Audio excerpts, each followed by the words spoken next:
ವರದಾ ನದಿಗೆ ಅಡ್ಡಲಾಗಿರ್ತಕ್ಕಂಥ ಬಹುತೇಕ bridge come ಬ್ಯಾರೇಜ್ಗಳು ಕೂಡ ಸಂಪರ್ಕ ಕೂಡ ಕಡಿತಗೊಂಡಿರ್ತಕ್ಕಂಥದ್ದು.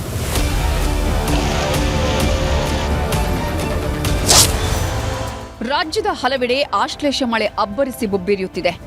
ಕರಾವಳಿ ಹಾಗೂ ಮಲೆನಾಡಲ್ಲಂತೂ ಮಹಾಮಳೆಯ ಅವಾಂತರ ಹೇಳ ತೀರದಂತಾಗಿದ್ದು ಜನಜೀವನ ಅಸ್ತವ್ಯಸ್ತಗೊಂಡಿದೆ. ಬಿಟ್ಟು ಬಿಡದೆ ಸುರಿತಿರೋ ಮಳೆಯಿಂದ ಕಡಲ ತೀರದಲ್ಲಿ ಅಲೆಗಳ ಆರ್ಭಟ ಮುಂದುವರೆದಿದೆ. ನದಿಗಳೆಲ್ಲ ಹುಚ್ಚೆದ್ದು ಹರಿಯುತ್ತಿದ್ದು ಸೇತುವೆಗಳೆಲ್ಲ ಕಣ್ಣಿಗೆ ಕಾಣದಂತಾಗಿವೆ. ಕರಾವಳಿ ಮಲೆನಾಡು ಮಳೆಗೆ ವರದಾ ಅಬ್ಬರ. ರಾಜ್ಯದ ಬಹುತೇಕ ಜಿಲ್ಲೆಗಳಲ್ಲಿ ಭೀಕರ ಬರ ಆವರಿಸಿದೆ. ಆದರೆ ಮಲೆನಾಡು ಹಾಗೂ ಕರಾವಳಿಯಲ್ಲಿ ಮಾತ್ರ ಆಗಸ್ಟ್ ತಿಂಗಳಲ್ಲಿ ವರುಣದೇವ ರೌದ್ರಾವತಾರ ತೋರ್ತಿದ್ದಾನೆ. ಬಿಟ್ಟು ಬಿಡದೆ ಸುರಿತಿರೋ ಮಳೆಗೆ ಜನ ಹೈರಾಣಾಗಿದ್ದಾರೆ. ಸಾಕಪ್ಪ ಸಾಕು ಈ ಮಳೆ ಅನ್ನುವಂತಾಗಿದೆ. ಕರಾವಳಿ ಹಾಗೂ ಮಲೆನಾಡಿನಲ್ಲಿ ಸುರಿತಿರೋ ಮಳೆ ಎಫೆಕ್ಟ್ ಹಾವೇರಿಗೆ ಜೋರಾಗಿ ತಟ್ಟಿದೆ. ಹಾವೇರಿಯ ಜೀವನಾಡಿ ಅನಿಸಿಕೊಂಡಿರೋ ವರದಾ ನದಿಯಲ್ಲಿ ಈ ವರ್ಷ ಭಾರೀ ಪ್ರಮಾಣದ ಒಳಹರಿವು ಹರಿದು ಬರ್ತಿದೆ. ಮೈತುಂಬಿ ಹರಿತಾ ಇರುವ ವರದಾ ನದಿಯಿಂದ ಜಿಲ್ಲೆಯ 16ಕ್ಕೂ ಹೆಚ್ಚು ಬ್ರಿಡ್ಜ್ ಕಮ್ ಬ್ಯಾರೇಜ್ಗಳು ಜಲಾವೃತಗೊಂಡಿವೆ. ಬಾಳಂಬೀಡ ಮತ್ತು ಲಕಮಾಪುರ ಸಂಪರ್ಕ ಸಂಪೂರ್ಣ ಬಂದ್ ಆಗಿದೆ. ಕರಾವಳಿ ಮತ್ತು ಮಲೆನಾಡು ಭಾಗದಲ್ಲಿ ವಿಪರೀತ ಮಳೆ ಆಗ್ತಾ ಇದೆ. ಇದರ ಪರಿಣಾಮವಾಗಿ ಹಾವೇರಿ ಜಿಲ್ಲೆಯಲ್ಲಿ ಹರಿತಕ್ಕಂಥ ವರದಾ ನದಿ ಕೂಡ ಸಂಪೂರ್ಣವಾಗಿ ಮೈದುಂಬಿ ಹರಿತಾ ಇರತಕ್ಕಂಥದ್ದು ನನ್ನ ಹಿಂಭಾಗದ ದೃಶ್ಯಗಳಲ್ಲಿ ನೀವು ಗಮನಿಸ್ತಾ ಹೋಗ್ಬೋದು. ವರದಾ ನದಿ ಯಾವ ರೀತಿಯಾಗಿ ಮೈದುಂಬಿ ಹರಿತಾ ಇದೆ ಅಂತೇಳಿ ಕೂಡ ಕರಾವಳಿ ಮತ್ತು ಮಲೆನಾಡು ಭಾಗದಲ್ಲಿ ವಿಪರೀತ ಮಳೆ ಆಗ್ತಾ ಇರುವಂಥ ಪರಿಣಾಮವಾಗಿ ಜಿಲ್ಲೆಯಲ್ಲಿ ಕೂಡ ಪ್ರವಾಹದ ಆತಂಕ ಕೂಡ ಸೃಷ್ಟಿಯಾಗಿರ್ತಕ್ಕಂಥದ್ದು. ವರದಾ ನದಿ ಕೂಡ ಕಣ್ಣು ಆಯಿಸಿದಷ್ಟು ಕೂಡ ನೀರಿನಿಂದ ಕಾಣ್ತಾ ಇರತಕ್ಕಂಥದ್ದು. ಹೀಗಾಗಿ ಬಹುತೇಕ ಬ್ರಿಡ್ಜ್ ಕಮ್ ಬ್ಯಾರೇಜ್ಗಳು ಕೂಡ ಸಂಪೂರ್ಣವಾಗಿ ಮುಳುಗಡೆಯಾಗಿ ಆ ಗ್ರಾಮಗಳಿಗೆ ತೆರಳತಕ್ಕಂಥ ಸಂಪರ್ಕ ಕೂಡ ಕಡಿತಗೊಂಡಿರ್ತಕ್ಕಂಥ. ಕುಸಿದ ಮೇಲ್ಛಾವಣಿ, ವೃದ್ಧೆ ಪಾರಾಗಿದ್ದೇ ಪವಾಡ. ನಿರಂತರವಾಗಿ ಸುರಿತಿರೋ ಮಳೆಗೆ ಹಾವೇರಿಯಲ್ಲಿ ನಾನಾ ಅವಾಂತರಗಳು ಸೃಷ್ಟಿಯಾಗಿವೆ. ಮಳೆಯ ಅಬ್ಬರಕ್ಕೆ ಮೇಲ್ಮುರಿ ಗ್ರಾಮದಲ್ಲಿ ಮನೆಯ ಮೇಲ್ಛಾವಣಿ ಕುಸಿದು ಬಿದ್ದಿದೆ. ಏಕಾಏಕಿ ಮನೆ ಮೇಲ್ಛಾವಣಿ ಕುಸಿದಿದ್ದರಿಂದ ವೃದ್ಧೆ ಮಹದೇವಕ್ಕ ಮಣ್ಣಿನಡಿ ಸಿಲುಕಿ ಒದ್ದಾಡ್ತಿದ್ರು. ಕೂಡಲೇ ಸ್ಥಳಕ್ಕಾಗಮಿಸಿದ ಸ್ಥಳೀಯರು ವೃದ್ಧೆಯನ್ನ ರಕ್ಷಿಸಿ ಆಸ್ಪತ್ರೆಗೆ ದಾಖಲಿಸಿದ್ದಾರೆ.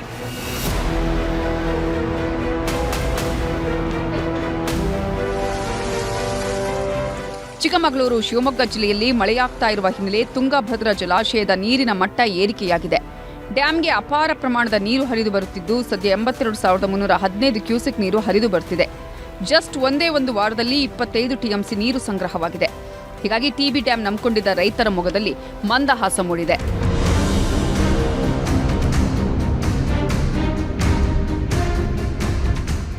ಮಹಾರಾಷ್ಟ್ರದ ಪಶ್ಚಿಮ ಘಟ್ಟ ಪ್ರದೇಶದಲ್ಲಿ ಮಳೆ ಮುಂದುವರೆದಿದೆ. ಹೀಗಾಗಿ ಘಟಪ್ರಭಾ ನದಿ ಅಬ್ಬರಿಸಿ ಬೊಬ್ಬಿರಿಯುತ್ತಿದೆ. ಗೋಕಾಕ್ ತಾಲೂಕಿನ ಉದಗಟ್ಟಿ, ವಡೇರಗಟ್ಟಿ ನಡುವಿನ ಸಂಪರ್ಕ ಸೇತುವೆ ಮುಳುಗಿ ಹೋಗಿದೆ. ಆದರೆ ಇದನ್ನೂ ಲೆಕ್ಕಿಸದೆ ವಾಹನ ಸವಾರರು ಸೇತುವೆ ಮೇಲೆ ಸಂಚರಿಸುತ್ತಿದ್ದಾರೆ.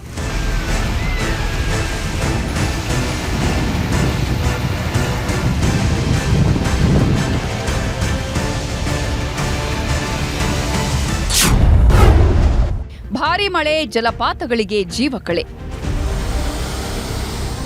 ಇನ್ನು ಕಲಬುರಗಿ ಜಿಲ್ಲೆಯಲ್ಲೂ ಭಾರೀ ಮಳೆಯಾಗ್ತಿದ್ದು ಬತ್ತಿ ಹೋಗಿದ್ದ ಸಣ್ಣ ಸಣ್ಣ ಜಲಪಾತಗಳಿಗೆ ಜೀವಕಳೆ ಬಂದಿದೆ. ಚಿಂಚೋಳಿ ತಾಲೂಕಿನ ಕುಂಚಾವರಂ ಅರಣ್ಯ ಪ್ರದೇಶದಲ್ಲಿರೋ ಮಾಣಿಕಾಪುರ ಮಿನಿ ಜಲಪಾತ ಮೈತುಂಬಿ ಹರಿಯುತ್ತಿದೆ. ಜಲಧಾರೆಯ ರಮಣೀಯ ದೃಶ್ಯ ಕಣ್ತುಂಬಿಕೊಳ್ಳಲು ನೆರೆಯ ಆಂಧ್ರ, ತೆಲಂಗಾಣದಿಂದ ಪ್ರವಾಸಿಗರು ಆಗಮಿಸುತ್ತಿದ್ದಾರೆ.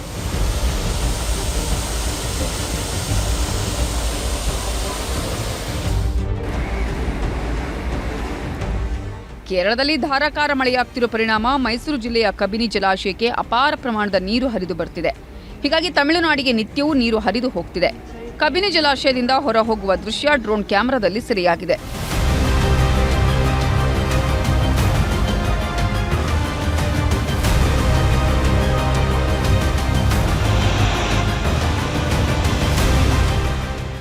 ಇನ್ನು ಕಬಿನಿ ಜಲಾಶಯ ತುಂಬಿ ತುಳುಕ್ತಿರೋದ್ರಿಂದ 27,000 ಕ್ಯೂಸೆಕ್ ನೀರನ್ನು ಹೊರಬಿಡಲಾಗ್ತಿದೆ. ಇದರಿಂದಾಗಿ ಭರಚಕ್ಕಿ ಜಲಪಾತಕ್ಕೆ ಮತ್ತೆ ಜೀವಕಳೆ ಬಂದಿದ್ದು ಕಳೆದ ವಾರ ನೀರಿಲ್ಲದೆ ಬಣಗುಡುತ್ತಿದ್ದ ಫಾಲ್ಸ್ ಈಗ ಹಾಲ್ನೊರೆಯಂತೆ ಧುಮ್ಮಿಕ್ಕುತ್ತಿದೆ.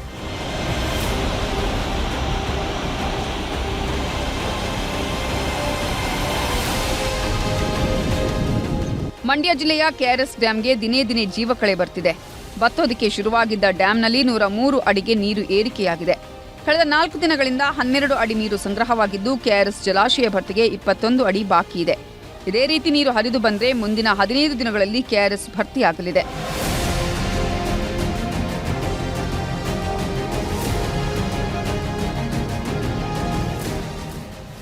ಬಿರುಗಾಳಿ ಅಬ್ಬರಕ್ಕೆ ಉಡುಪಿ ಜಿಲ್ಲೆಯ ಕಡಲ ತೀರಗಳಲ್ಲಿ ಕಡಲ ಕೊರೆತ ಶುರುವಾಗಿದೆ.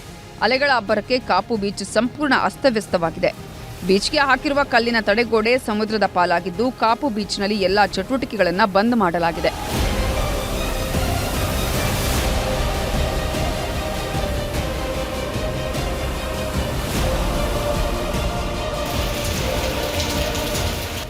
ದಾವಣಗೆರೆಯಲ್ಲಿ ದಿಢೀರ್ ಮಳೆಯಾಗಿದೆ.